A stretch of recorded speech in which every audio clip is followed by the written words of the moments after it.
In this episode of the GSD show, we're going to be talking about 5 offline advertising strategies that you're probably not using, but you should if you really want to turn your fitness studio into a 7-figure business. Keep in mind what you're about to see is a training that we've done for one of our larger franchises that we work for, and we are going to share it now with you. You're listening to the GSD show. So, for everybody here that's watching, listening, the goal for today is to be able to help you guys pass just what we've done with digital. So we had the digital style, which helped you understand iOS and what platforms are working these days and how to actually use them best to be able to work in your business and generate a lot of leads. But who I've got with me today is a guy that makes me look a lot shorter and a lot thinner, but his name's Matt Kafora, and he's actually the performance director here at Loud Rumor. But on top of being the performance director here at Loud Rumor, he's also the owner of 20 businesses. All of his businesses are doing 7 figures or more. 7 of them are fitness studios, of which he has his team running these businesses, which allows him to be able to be here. And I think the studios are, you said, a little over 100K a month on average per studio. About 110. About 110K per month on average. What's the typical square footage of your studios? About 3,000 square feet is total footprint. 3,000 square feet. Okay. So studio, normal space. You fit about what, 30 to 35 people in a class? 24 to 36. 24 to 36. Yep. Okay. So, and you're charging, I guess, anywhere between 130 to 140 a month on average? We're at about 160 to about 150. So that's okay. So that's a little higher. I think at one time, were you a little bit lower than that, or were you always around Only that? for you, Mike. We have Only founders rates for you. Founders rates for me. Okay. And so the idea is, how do we get as many members through the doors as we possibly can? Because right now you've got about 1,000 members or so at each club, roughly. Yep. And that's really what we want to do, is how do we get as many members as we possibly can? But the challenge is you can't do it all with digital. Correct. Digital's one line in the water. And so, Matt, how many lines would you say you have in the water? At any given moment, I'm working 5 or 6 different streams of marketing to most effectively get leads in. And how it works, and we'll talk about this a little bit more, is it's all layered, right? So everything works in conjunction with one stream or another. Yeah. So digital's one of those streams, which is important, and you do it. You do a ton of it. But the other thing is we've got to remember that that's only one line. And so what we don't want to do is we don't want to get to the point where we cannot outsell our attrition. So, Matt, you have pretty good attrition. Man, I think I might have attrition. See, that's why you don't talk and write at the same time. You guys know what it means, though. It's attrition. So, Matt, you have pretty good attrition, but what's your attrition right now? About 4% on average. 4% on average. Okay. Now, some of you guys, depending on where you're at in the country and the process you have in place, you might be seeing something a little higher, right? That really, with the pandemic and everything, it does play a role. But even if you have 4%, if you have 1,000 members, what's that come out to? It's 40 lost every month, which means you have to sell 40 just to get back to baseline. Plus cancels and freezes and declines. So I look at about an extra 20 to 25% on this to get back to 0. So I need roughly 50, 55 memberships to break even in my stores each and every month. This is where the marketing stream is uber important. If we don't have our lead flow, like Mike said, we can't outsell that number. There's literally no way that we can do that. I will bleed every month. Yeah. And so let's say you guys have 200 members, okay? And let's say on average your attrition, we're seeing some as high as like 8%, 10%. So let's go with 10% just for easy numbers. That means you're losing 20 members per month. That's what you're losing. And pre-pandemic, does everyone know what industry standard is for your attrition? Do we know what we should be losing? If not, jot this down so you guys have a target. We want to stick between 4 to 6%. Industry standard is where we should be hanging around. Again, that was pre-pandemic. That doesn't mean that we can't hit those numbers right now, though. Yeah, good point. So that means if you have 200 members, 10% is 20.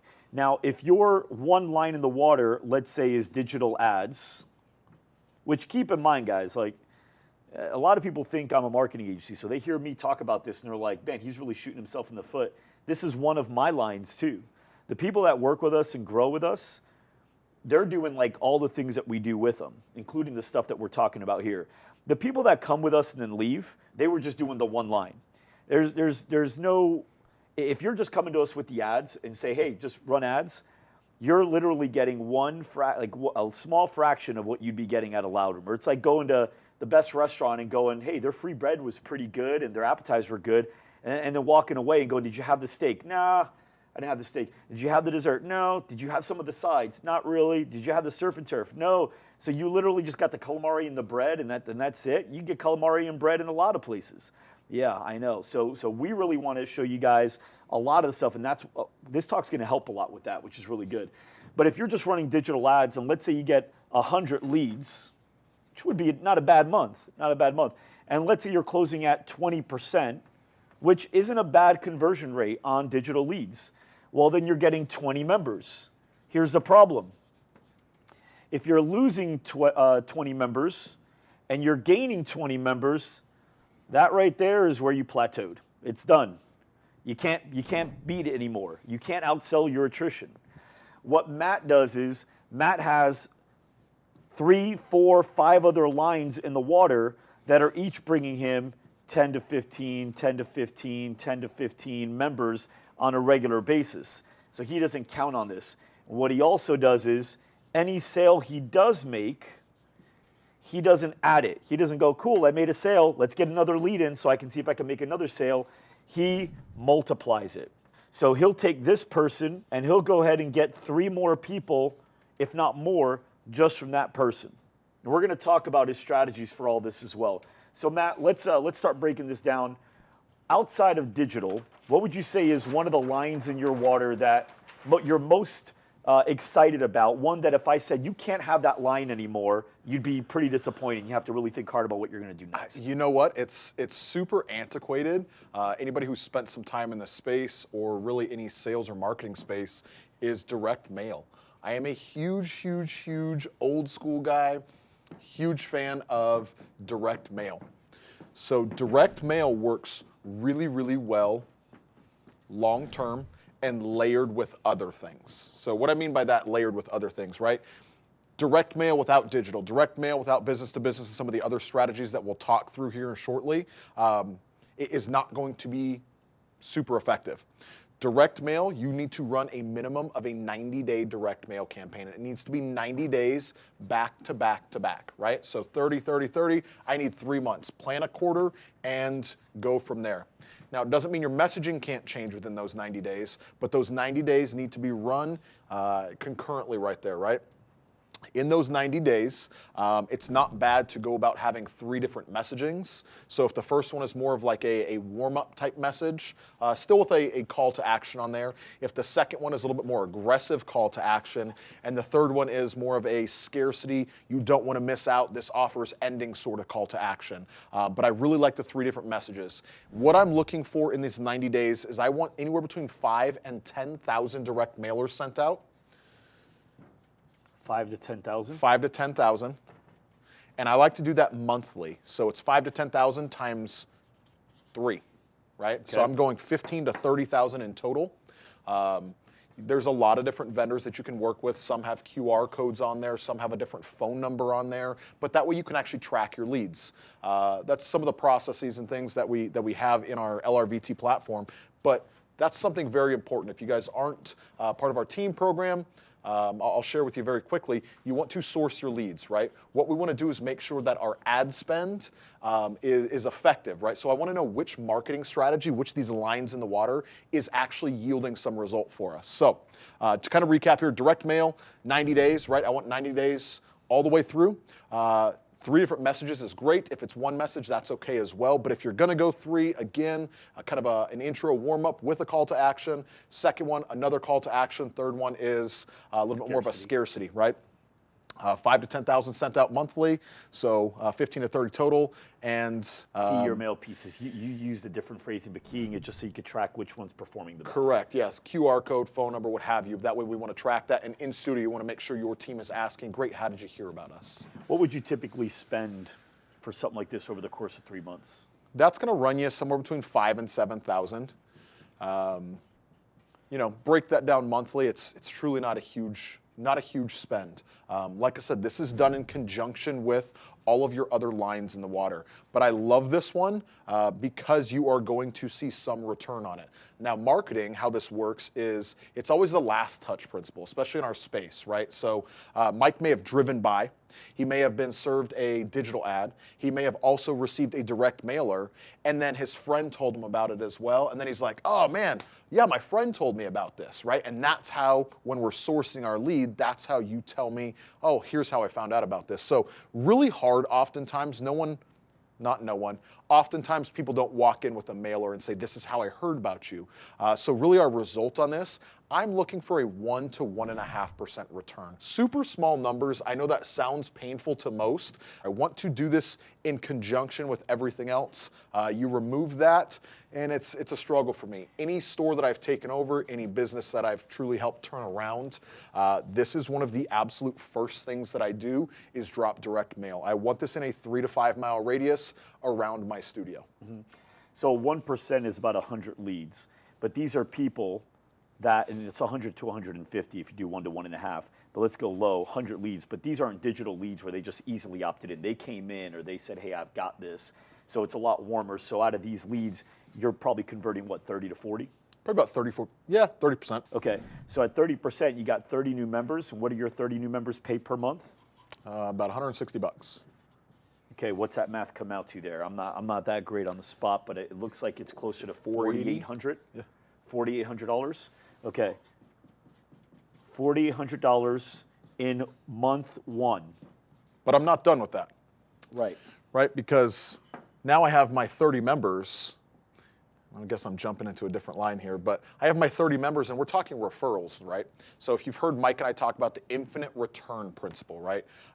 Here's how this works, is these 30 people are asked and they are presented and my teams are trained on how to make 30 turn into 90, right? I am now asking these individuals who they're bringing with them each and every time they're coming in.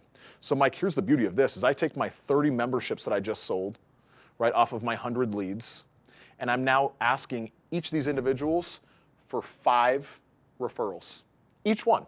So, I mean, if I actually get 5 on each of those, I'm looking at 150 referrals. You asked for 5, but you're going to get somewhere between 3 to 5 when you ask. Yeah, I'm always going to ask for 5, right? This is going to be my target here that I'm always asking for. If I ask for 5 and I get 3, I'm not upset. If I ask for 3 and I get 1 or 0, I'm angry, right? So ask for 5, hope for the best, expect a little bit less, and we're okay with that. But if I do get my full 5, now I have an extra 150 leads that I didn't have. So now I have my 100 leads plus my 150 leads. So this drastically improves my return on this investment. But here's the thing, those 150 leads are referrals. What are you typically going to get those people to convert at? So I'm converting these ones at least 50%. It's So now very we got easy. 75 members, right? Yep. But what do you do with these guys? Now these ones are going to bring more referrals as well. So this is where it's the infinite return principle, right? We continue to ask for these referrals, and nothing is more warm than someone who likes what we're doing, someone who's gotten results, someone who's part of the community and is very happy. So even here with 75, if you get 3 from each of them, you just got 225 more leads. Correct. And this all started, but here's the thing, you do that with direct mail, but you do that same thing with digital ads. You do that with any line in Correct. the water. So this isn't a result of this line. This is a result of any line. It's following a process. Following a process. Oh, we have a question. Oh, Hang good. on. I have an answer based on Yeah, that. what's the question? So the question is, how do you ask for those referrals? Is it via a form? Do you do it through a script? How do you do that? Yeah. So in our training, in LRV team, we've got videos on it, we've got scripts on it, we've got templates. But all in all, just so we can just role play, let's go through that process. So I just signed up. Okay. Mike, fantastic. Welcome. High five. Oh, we COVIDed high five. We COVID. Yes. Yeah, we Wi-Fi now. We Wi-Fi. Okay, yeah, so we Wi-Fi. didn't actually touch. It's Yeah, okay. cinematography stuff going on over here. Mike, welcome, man. I'm so excited to have you. Hey, while I go and finish filling out your membership stuff, get you processed, make it official for us, I'm actually going to hook you up. You okay with being hooked up? Yeah. Because you're now my VIP, right? Okay. So what I want to do for you, Mike, is I'm actually going to give you 5 VIP passes. Okay, each one of these are valued at $99. What this is 1 week, 1 day, 1 workout, whatever that number looks like for what your offer is. This is what this pass is, Mike. So all I need you to do to activate this pass is jump jot down a name and a phone number of friend, family member, coworker. I'm going to go ahead and fill this out, let you have this while I fill out your membership, okay? Okay, cool. Great. Just go ahead and pull out your phone if you need to. Okay. I know if you're anything like me, I don't know no phone numbers off my Yep. head. So like I said, you handle that. I'll fill out your membership agreement. Cool. Mike, only five, man. Not Okay. 6, 5. Okay. All right, great. Fantastic, Mike. Oh, man, this is great. Hey, Mike, can you do me a huge, huge favor? I'm super busy. You see this next class of 30 people here. I want to make sure that, like I said, you're my VIP. I want to make sure that I can give you and these people that you want to bring with you the absolute best service possible. Mike, go and bring your phone back out. Yep. Okay, so Mike, here's what I want you to do. I want you to send them a text, right? Because here's the deal. I'm super, super busy, Mike. I have chance and time to call them one time and one time only. I don't have a tremendous amount of time. Plus, I don't want to bug them, right? You wouldn't want to be bugged either. Yeah. So what I'm going to have you do is I'm going to have you bug them a little bit. Go ahead and type this out. Okay, you're going to tell them, hey, Matt over at Orange Theory, Matt over at I Love Kickboxing is going to be reaching out to you. Man, this was an amazing workout. I had a blast. In fact, if you want to snap a quick selfie, I'll be here with you. Yeah? All right, great. We're going to snap a selfie. You send that over to McKenna. You send it over to Patrick. You send it over to Jackson, Phil, and Justice. Fantastic. Mike, like I said, I'll follow up with them as well, man. But while I have you here, when did you want to book your next couple workouts? Like your coach McKenna said, I need to see you here at least 4 times. When did you want to get those booked? And let me know who you want to bring with you each and every time. I'll reserve 2 spots minimum for you. Cool? Got it. Yep. Blah, blah, blah, blah, and we go. Now, really quick, because I've already experienced this before. Some people in this room are going to go, oh, I would never do that. It's too pushy. Some people are going to say that or think that. Other people are going to be like, oh, I can't wait to run that script. Just depends on who you are. Now, let's ignore the people that go, I can't wait to run this script for a second, just because you guys are already going to see the results and you're going to like it and I don't have to convince you of anything. For anybody else that's thinking, oh my gosh, that's too pushy, people aren't going to like that.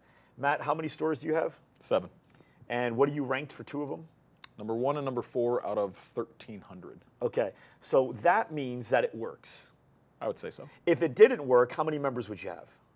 Probably a couple hundred. How many staff members would you have because they'd be annoyed that they have to do this process? Substantially less. Substantially less. How unhappy would they be with you? Yeah, I mean, they would be unhappy. I wouldn't change lives every day. I wouldn't be able to impact as many members every day either. What do you think? You were at 4% attrition. The industry is between 4 to 6, or at least that's what we're hoping for. What do you think your attrition would be if this actually annoyed people? I'd be substantially higher. I mean, I'd be pushing 10 probably, right? So guys, don't use what you think might happen if you're thinking, oh, this may not work. I want you to just use data. Just use data and use information and use proof that it works. He's running it with all 7 locations. And the members that we're working with at the highest level coaching program where we've role played this with, it works. So I just want you guys to, at your very best, write out a script based on what we talked about for the referral so that you guys, no matter what lead you get, whether it's digital, whether it's direct mail, or any of the other lines we're about to talk about, it doesn't matter. Whatever it results in new members, that also results in 3 to 5 new leads, which results into 50% more sales, which results in 3 to 5 more leads times that, which results in 50% more sales, and it just keeps going, AKA infinite return. I'll give you the one little caveat to kind of wrap this up is it only seems pushy if you don't believe in your product, right? I am so believing of my product, of the service that I deliver, of the results that I can bring, and the life that I can change right in front of me, that I have no problem asking you for whose life you want to change as well. Mike, we know working out's more fun with someone else anyways. Who did you want to bring with you? Yeah. Who else's life can you and I now both change together, right? And if we go into it with that mindset and we're not projecting our fear mindset or, I don't think this is going to work mindset. If we go into it remembering why we got into this business, that we are aiming to help people, if your staff projects that mindset, if you project that mindset, all of a sudden it's no longer pushy. It's who can I help? How can I help you? How can I make your workout experience more enjoyable? How can I get you the results that you came in here and I've promised that I'm going to deliver? Right.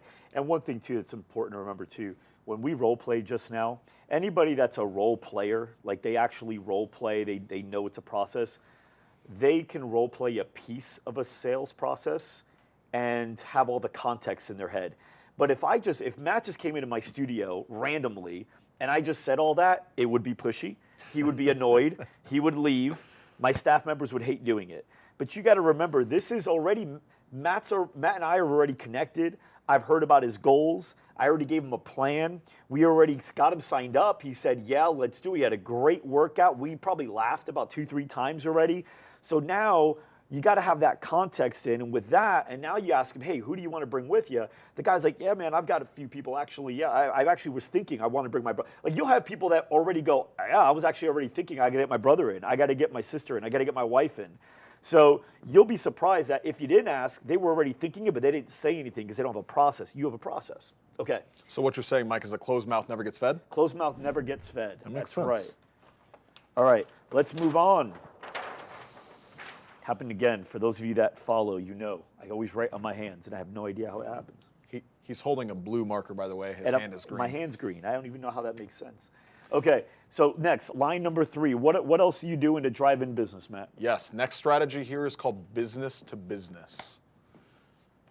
So business to business is exactly what it sounds like. My business is going out soliciting to other businesses. Right? Okay. So what we want to do is look for complementary industries for us here. That doesn't mean that that's the only industry, and we'll touch a little bit more on that here in a second, but complementary industries. So typically we are in the fitness space. We want to look to wellness.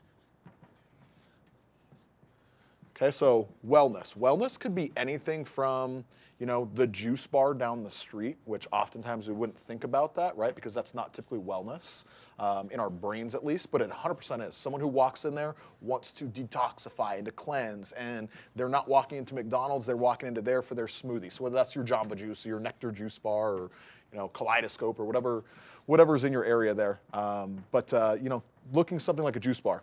Oh, Mike's beating me to all these, man. Okay, yes, as Mike wrote down, if you guys can see that, we're looking at massage, right? Sports massage, regular massage, massage envy, anything like that, fantastic. We also know that people are investing in their body for both juice bar, massage, all of these, they're investments in our body in the wellness space, right? So again, complementary. Cryo's big right now. Cryo means they're typically in pain or they are actively working out somewhere else and they're looking to speed up recovery. I want to partner with that person. Cryo doesn't care. Just keep sending them back in there and they're like, yeah, absolutely. Any physical therapist, for sure. Someone's broken, they need help. Chiropractors, I love this one. Chiropractors really, really, really want to do this. Now, the question I'm going to get asked is, Matt, how do I get these people to buy into me? Mike's my chiropractor. Mike, fantastic news, man. Here's actually what I do. Let me tell you what. Let me get you a free workout with me. Here's a free month. I'll comp you a membership. Whatever that is, I need to get him to experience it.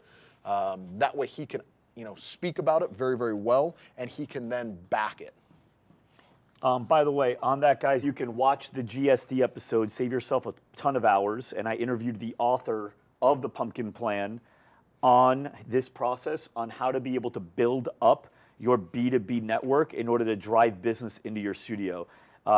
Just listening to Matt and how he's done it, he's executing literally a lot of the plays, but you guys can hear in that episode. And so, Matt, generally, how are you seeing this work for you as far as how many partners you have and what does it typically generate? What's a relationship look like? Yeah, this is, again, another layer for us, right? So this gets some awareness out in the community, and this allows all of these vendors, so to speak, to really speak about your brand, about your product, about your service, about your team. So we're really leveraging. This is more of an awareness type campaign. Typically in these wellness space, in the complementary, you know, industries, I am also popping what we've called maybe like a lead box or you know, a stack of flyers or something like that. The stack of flyers is iffy at best. A lead box is great. So what a lead box is, and this is again old school stuff, but it works. It's kind of the ground and pound. A lead box is simply a box. You guys have all seen it before, and it is, you know, enter to win a free week. Drop your business card in this fishbowl. Something to that effect. Have we all seen something similar to that before? Yes, thumbs up. It looks like that. Nothing? Man, he's an artist. Okay, this is exactly what it looks like, right? You tear off one of the sheets and you are going through and you're writing your name because right here's a big graphic up top that says enter to win 1 free week, 1 free month, a year for free, $85 credit on this, whatever it might be, and you drop it in there. Yep. Right? Keep a record of where all your lead boxes are, and that way you can rotate them through and see what the actual return is. So the principle works very well. Now we need to find the location that is going to suit you best. You might think, man, this juice bar is popping. I'm going to get a ton of leads there. You go check it in a week and there's 0. Okay, so a couple things are either happening. Either A, the individuals there are not keeping this out where it needs to be. B, your team that you've now made relationship with at the juice bar is not quite speaking about your product. Or C, it's just not working.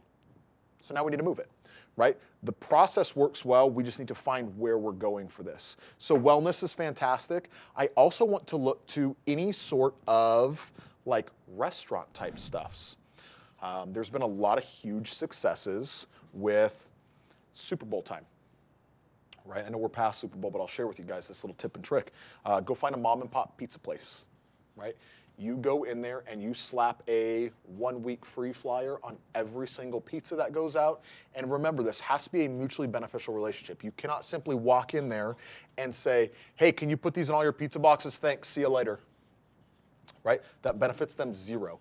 But maybe we can do some trade out and we can do some cross promo type stuff. So maybe they have pizza coupons, right? And I'm like, hey, listen, here's the deal. We're not Planet Fitness, but what we are is human, okay? So I want my members to be able to eat and then work out and vice versa, right? That's repeat business for us. We know that. We love that. If they're eating pizza, they're coming back to me, right? So things like that. Sandwich shops, delis, anywhere with a tremendous amount of foot traffic. Car washes. I know this is kind of out of our complementary industry, but then there's other industries that we wouldn't normally think of, right? And basically what I'm doing is fishing where the fish are. I want a stock pond. I want car washes. I want Saturday and Sundays tables set up at car washes. What this does, again, you have a captive audience. Someone doesn't have their car. They have to sit there and wait for 15, 20 minutes while their car gets washed. I'm handing out passes. I'm collecting leads. So passes are cool. More importantly, what I want is a lead. I want a name and a phone number. Okay, we are looking at any sort of, I know this year was a little bit light on these, but any sort of mud run, tough runner, 5K, farmer's market, anything where we can get in front of a tremendous amount of people. I'm looking at hair salons. Spartan races, breast awareness, 5K runs. 100%, yep. Yep, cool. All right, so B2B. Now, I don't know if you have your next line on deck, but I know one that you have, and I like it, but what's your next line? I don't know, what do you have? Well, I like what you do with the car. You wrap your cars, don't you? I do. So I think we did it that way. Line number 4, so car wrapping, right? Yep. So what's this look like? What do you pay? And then what do you do with it? How do you use it? Yeah, so typically a wrapped vehicle is somewhere around $2,000. I like it because it's a one-time spend versus your digital that's monthly versus your direct mail that's monthly. I like it's a one-time spend and it is mobile, right? Basically, you're buying a mobile billboard. So with this, like I said, I wrap it one time, and then now this is the piece that I'm parking at these 5Ks. This is the piece that I'm parking at these farmers markets. I'm gonna set up a table around this. I'm gonna set up a table, away from this as well and use it as a second sign or directional sort of thing to get people looking. I need eyes on this. I will caution you, be careful how you drive. You are representing your business. Yes. Yeah, don't cut people off on that in that car. And then content on the car. What do you want to make sure that it says on there? Because you don't want to waste it. You could just have a wrap that looks good, sure, but you want to make sure it returns a result. So what do you want on the car? Obviously, it needs to highlight the brand, right? First and foremost, that's uber important. The next thing that I want on multiple locations, and it needs to be legible, it needs to be large enough that you can see from quite some distance, is the phone number. I know Mike was itching to write that one down. And then typically I want a website, right? Do you ever put an offer on there, like a free class or anything, or is that hard because you can't change the offer? I don't, because I can't change the offer, and it's super, super hard to read. It feels like it muddies the design a little bit. These are the 3 things that I put very prominent on there, and that's what works really well. Here's what's cool, is you get people looking at your vehicle all the time. I've gotten staff members from this. I've gotten deals from this. I've gotten referral partners from this. This is actually really, really helpful, especially in like a pre-sale space, or if you're opening another studio that's new to market. People are like, what is this ILKB thing? What is that? Yeah, and the thing I like about it is a one-time cost. You'll drive that thing. How long is this wrap going to last you? 2 years, Forever. 3 years, I mean, 4 there's years? typically a warranty on the wrap, and yeah, I mean, you can, as long as you're in business, you can keep that wrap on there. So let's say 4 years. You spent $2,000 over the course of 4 years. That's $500 a year. That's $40 a month. Yeah. That's the way you want to look at it, right? Like how much is it really going to cost to wrap this thing and be able to put it everywhere we want? So $40 a month, which basically means you need to get one membership from this every 3 months, and they can even cancel at 1 month and you still make your money back. But in reality, Correct. What's your retention typically? What's your average retention? About 9 to 11 months. 9 to 11 months, so call it 10-month retention at about 150. That's $1,500. What's your typical gross, or I'm sorry, your net profit? On the 1,500, I usually net about 80% of that. 80, no, total, just business net. Oh, business, I'm at about 37% or so. 37%. Okay, so 37%. So we're looking at about 370 plus, so about 500, almost $600, about $550, somewhere around there. I hope he's right because I'm just nodding on that. $500 to $600 is basically what a member's worth to you when you figure the profit on a member, what you actually make after paying your people, after paying your rent, after paying everything. So in reality, one per year can make up the cost of that. Yeah, and that's obviously you're getting a lot more because if you even sign up that one per year, what are you doing with this one? Again, it's always referrals, that infinite return principle. Exactly. So you got the next 4 years paid for already. And obviously we're going to do more than one a year. That would be ridiculous. So Matt, any other lines that you have? Do you guys do anything with organic? Do you guys do anything at all in regards to email, texting? What's that look like? One. Yeah, so email is my next one.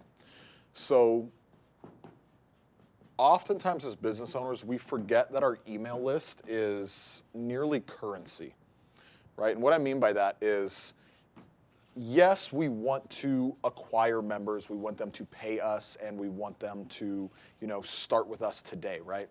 This email list, though, is our stocked pond, if you will. They've expressed interest at some point in something that we're doing. They may not buy today, and what we need to remember is people buy when they are ready, not when we are ready. Right? So oftentimes with marketing, this is a 7 to 8 touch before we see this member come in with their credit card and they're ready to purchase. 7 to 8 times we need to touch them. So this is where I talked about the layering principle, right? And where everything works in conjunction with one another. And yeah, that's huge, right? 7 to 8 times. So like I said, Mike may have seen a Facebook ad. He may have driven by. He may have seen my wrapped vehicle. He might have, seen us at a farmer's market. He might have walked in the barber and seen it there as well. But he goes and checks the mail and he's like, man, this is the one, right? And that's what it is. If you have enough lines in the water, like what you're talking about, sometimes it feels serendipitous. You're like, man, I feel like I need to go there. Everything's like I'm seeing these guys everywhere. I need to go to this place. Have you guys ever done that before where it's like you feel like things are pulling you to do a certain thing or buy a certain thing or go to a certain place? You're like, man, enough now. I'm getting signs everywhere. Well, yeah, an ad agency or the marketer or the CEO, they intentionally created those signs. And the more information you gather, like when you capture their email, you can now keep hitting them with those signs. So it's not even that lucky anymore. It becomes intentional, retargeting, all that stuff. So the goal, and that's where I was going to wrap up, Mike stole my thunder on this one a little bit, is our goal is to be omnipresent, right? And what that means is kind of all over the place. I keep making these huge arches with my hands here. I know I talk a lot with my hands, but that's really what marketing is. We want to be all-encompassing. I want you to, like Mike said, feel serendipitous, like, man, I guess I really should go there. There's something pointing me to this. And the email is kind of the last layer on that, right? Because now we're home typically, or we're in the office, and things are kind of settled down a little bit, and I can't see the car outside. And I'm not at the barber where I see the lead box, or I'm not driving by and I see the building, or I'm not, anywhere else where this could be seen. So I pop open my phone, I pop open my desktop, and I'm on my email. And boom, there it is. So the big thing with the email list is, yes, we need to build our email list. So how do we do that? Oftentimes through digital marketing, through our lead campaigns, through all of these other pieces, right? Just because of those leads that we collect, we are converting 10%, 20%, 30%. The other 70, 80, 90% that we haven't converted are not dead to me, right? All that means is they're not ready because again, people buy when they're ready, not when we are ready. So they're not ready yet, that's okay. It's my job as a business owner to keep those leads nurtured. I need to touch them consistently. Now, how do we get people to not unsubscribe from our email? Who has gotten, the bothersome emails? Anybody? Yes? Nobody. Nobody's gotten bothersome emails? No hands? 1, 2. Wow, you guys' inboxes are amazing. I get like 85 a day that I hate, right? And I'm like, unsubscribe, unsubscribe, unsubscribe. Why do I unsubscribe from those emails? I don't want to see it, and or it doesn't provide me any value. And this is key on our email, right? It's not a, hey, if you want to join today, here's 1 week free. It's not valuable to me. What I need to do is speak to these individuals. So these email campaigns are huge, right? We need to, we don't want to unsubscribe. We need to provide some value, and oftentimes it is circled around what's going on in the time of the year or some big events, right? Let's see, we are in March, so now we're talking St. Patrick's Day, right? My line, my subject line would be feeling lucky, right? Something along that, and now we're going to talk about this. Whether people are drinking green beer, how to, balance your calories and fit your macros with stuff like this. If we're talking, hey, it's spring break time, it's beach time, summertime, summer shred down, here's some tips and tricks. I might embed a video from one of my trainers and say, here's a trainer tip Tuesday, and we're gonna share this with you on here's how you do this. What I wanna do with my email is build value. All these people are doing now is like, wow, this place is really awesome. I'm not even a member, and they're sharing with me how to get in better shape. Again, there's always a call to action. I'm always wanting them to sign up, get re-engaged in my funnel somehow. But that's really what we need to do when we're thinking about this, is think of this as a giant funnel. And all of these are just going into my funnel, and they slowly come down to my credit card swiper. Mm-hmm. Yeah, so when you're looking at the funnel, Matt, how many people do you have in your email list right now? Per location, I'm somewhere between 10 and 20,000. And some of those are even higher than that. I have some studios that are, a decade old. Yeah. So that's really low for even those ones. So 10 to 20,000. So the goal is, like you said, with the funnel, even if you just get 1% from your email to do something, you got 100 people to respond to something per location. Right? If you just get 1% of that, actually 100 to 200, because you have 10,000 to 20,000 per. So once we have a benchmark, what can we send out? And sometimes you send out something really strong about an offer. Sometimes you'll just spend some really good tips or things that are happening, right? Like you were talking about trends, holidays, things coming up. But you've had stuff where you're just like, hey, we've got this thing. Did you want to know more about it? Correct. Or something like that. And actually, that's something that we had people do. When was it, during Thanksgiving? Black Friday. Black Friday. What was that message like? Do you remember? I've got an amazing offer for you, Mike. Let me know if you're interested. That was it? That was it. And what did you see? Well, then we hooked them back in. They're like, oh, yeah, what is the offer? Yeah. Right now, I actually have to deliver on my promise to him of having an amazing offer. But now he's calling me, right? I am no longer beating down the doors of these leads. Now I get them calling me because there's this amazing offer. It's excitement. There's some scarcity. There's some urgency. Call me back right away. I only have 50 left. Call me back before Saturday because it ends for Black Friday stuffs. Whatever that is. We use that strategy to help people really get over. A lot of people were dealing with some financial stuff in November, December, right? PPP started running out. Yeah. Q4. And COVID. They had personal expenses coming up. And so we really made a push. So we gave these guys, Brittany, how many, it was like 28 people. How many people?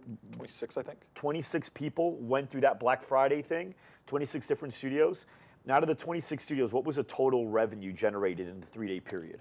Do you remember what it was? I do. What was it? I'm going to write this down. You guys ready? 60? $600,000. $600,000 in revenue generated in 3 days from 28 studios. I don't know what that math comes out to, but I feel like it's $30,000 a month or $30,000 a weekend per studio. Is that about right? So in talking to our members, a lot of them added with this weekend and the strategies that we shared with them on how to do this, a lot of them added a 13th month to their year in a global pandemic. 23,000. So yeah, a lot of them. 23,000. Who would like to add an extra 23,000 to their year? In 3 days. Anybody? Okay, now we got some hands on that one. No one gets junk email, but everyone wants 23 grand. I get it. I'm with you guys. I like your style. So yeah, an extra 23 grand. Like I said, now we are up to 13 months when we only played it for 12. That's pretty dang good. And what's important to know, Matt, is these were regular studios that were on the come up. They had maybe 100 to 300 members. They didn't have 10 to 20,000 people on their list. They had maybe like 500 to 2,000 people on their list. But being able to get a good 80, 90 people that showed interest and be able to get 20 to 40 people to buy something. And I think we did a lot of paid in fulls too. So people are doing some paid in fulls for the year to really get the best of next year. So it was just a lot of generated activity there. But this is the kind of stuff that you need to be doing as well. We talked about it, I believe we talked about it in the last training that I did with you guys. But when you build your list, you're going to build it of two things, your paid traffic and your earned traffic. So this 10 to 20,000, this is either leads that Matt paid to get in front of and capture their information in some sort of a lead campaign, or even possibly, I don't think you do this, but possibly purchase those leads. I don't think you do that. No. Or you earn them through PR, through walk-ins, through calls, through booths, through events, through all the other things, through your car. So these are all things that you might have earned as well as paid for, and now you own them, and now you can go ahead and continue to get traffic to them. And now when you run an ad, to get an ad in front of 10 to 20,000 people, that costs you several $100s. But you're not even targeting necessarily as specifically as you could. Here, you're getting in front of 10 to 20,000 people, in Matt's case, that are good fits, that already showed interest, and you know they're going to be in their phone, and it's a place where they actually are there to digest content. That's where you go to your email.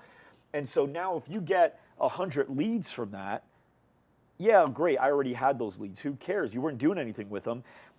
A man that has an email list and doesn't use it has no advantage over one that doesn't have an email list.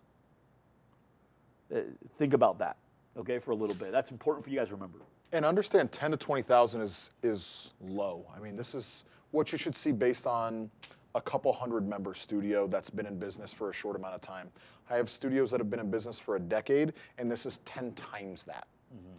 So, I mean, what we want to do is actively collect emails. If you guys have a guest register at your front desk for every new person that walks in, I always put a dummy name down there first. So I would put down, no, I shouldn't do that. I was gonna say dummy name, Mike Arce.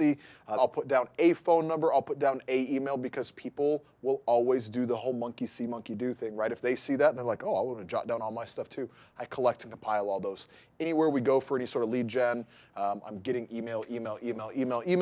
And remember, it's value, and the value is what's going to keep them from unsubscribing, and that way you can continue to grow that email list, because people will buy when they're ready, not when you're ready. I know you got a few more lines, but for the sake of time, you have one other one that I know Orange Theory does really well, and you execute really well. And it's now it's going to sound like we've talked about this already, but not in the way that I'm bringing it up. There's referrals where you ask at the point of sale, but then there's actual referral campaigns that you'll run inside of the studio. We made a video on YouTube, and it was something along the lines of like 8 ways to generate referrals in your business, right? So Matt, what are some things that you personally like to do in your studios in order to generate referrals outside of the one where you ask at the point of sale? Yeah, so to differentiate, the point of sale, obviously we know what point of sale means. These referrals, I typically run a refer and receive contest, right? Because everybody functions in the space of what's in it for me, right? If I ask you to do something, your initial thought, whether you were thinking it or not, whether it is conscious or subconscious, you're thinking like, what do I get out of this, right? How does this benefit me? Well, now I can actually give back to my members, right?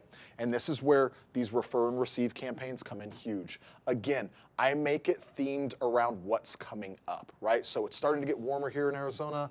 If you're not in Arizona and you're still, shoveling snow, or it's, 30, 40 degrees, I'm really sorry, guys. I had to put on some sunscreen today. It's warm out. But we are approaching spring. People are going to barbecue stuff. So guess what I'm going to do? I'm going to go buy a barbecue grill. Right? It might be one of these fancy Traeger things. Don't ask me how to use it. I'm not that guy. But if it's a nice barbecue grill, or it's Super Bowl time and I have a smoking deal that I found on a 80-inch flat screen TV, or it is nice out and I'm like, you know what I want? I'm gonna raffle off this crazy cool beach cruiser or a Yeti cooler or whatever, right? The thing is cool, it needs to have some draw, some attention to it. And this is what we do here. So I usually plop that right in the middle of my lobby, a big bow, and there's a big to-do. Now, really quick, as you can tell, Matt goes big. He is big, 80 inches is a big TV. You can even get a 60-inch TV and make that an amazing prize. And what can you get a 60-inch TV for? Like $300-$400 at Walmart. I mean, go literally find it at Walmart. You can find it on sale for a holiday stuff. And you know, it's President's Day, what, a couple weekends ago? Yeah. I'm sure you could have got a TV for $300. Yeah. And here again, you know, the ROI on that, we're spending $300 and I'm now getting some crazy warm leads that will oftentimes be like, I'm here to sign up, here's my credit card. Yeah, you can use a small percentage of your Black Friday revenue to go ahead and buy a bunch of stuff that you're planning on raffling off in the following year. Go get your TV then. Yeah, and how I work my brain as the business owner who does this is, okay, I've now invested $600 into this. I've invested $300 into this. So I know what my return needs to be to break even, and then I reverse engineer these numbers with my teams. And this is something that we do a lot with our team members who are in our top tier program and working with our performance consultants. They teach you exactly how to reverse engineer these numbers to get back to zero, and then how you're actually going to profit on there from there. But like Mike said, doesn't need to be huge, can be huge. The larger the draw, the better. But it's not necessarily the thing. It's how you do the thing, right? The execution. Yeah. So what that means, right? So it's the excitement, the commotion, the buzz that your team has about it, and that we are talking about this consistently. And that's really what makes or breaks this line item here, right? Are we consistently talking about it? Are we talking this up? Are we excited about it? Is your team talking about it? And are we asking the members for this, right? So to kind of play into this one a little bit is like a check-in contest, right? And this is kind of, oftentimes I'll run these concurrently here. And a check-in contest works really well to get some organic traffic and to get some more phone calls and to get some more foot traffic in with our refer and receive campaign here. So for a check-in contest, they would have to post a picture, right? Is it post a picture on Facebook, check in and post with a picture? Yeah, so I mean, there's really a lot of different ways that you can do this. Typically, I would get a giant fishbowl and those raffle tickets that you buy at like Office Max or something that you would normally get at a carnival, little red ones, pink ones, whatever.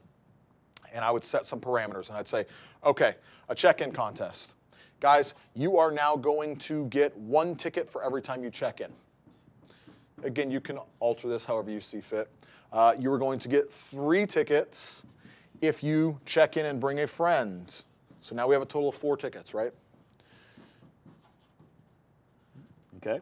If that friend signs up, I'm going to give you 10 tickets. Right, now what we're doing is we're leveraging, okay? I'm also working this refer and receive.